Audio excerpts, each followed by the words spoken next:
Ganito kasi yun. Maliit lang kami na grupo, pero natataranta kayo. Sa sobra ninyong talino, sa amin lang naging bobo kayo. Aminin nyo na kasi nasikat talaga kami.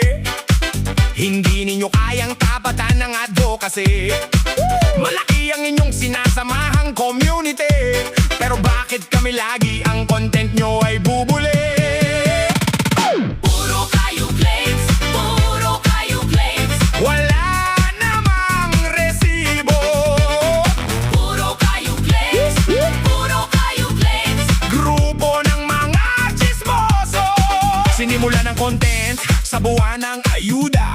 May gusto raw malaman at gagawing ebidensya, pero ang totoo ay nasasapawan lang pala sila. Meron silang gustong makuha na magtutuloy ng ayuda. Aba, napaghahalataan na talaga. Nakialam na sa pondo ang community nila. Feeling matatalino na parang mga abogado at husgado. Di naman alam ang history, nagmukha tuloy silang bobo. Puro kayo claims, puro kayo claims. Wala namang resibo. Puro kayo claims, puro kayo claims. Grupo ng mga chismoso.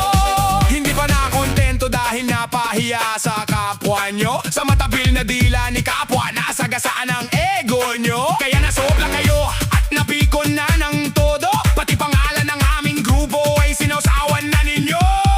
Sino raw ang founder? Itanong nyo kay Commander. Kailan raw itinatag? Itanong nyo kay Commander. May resibo ba kayo? Itanong nyo kay Commander.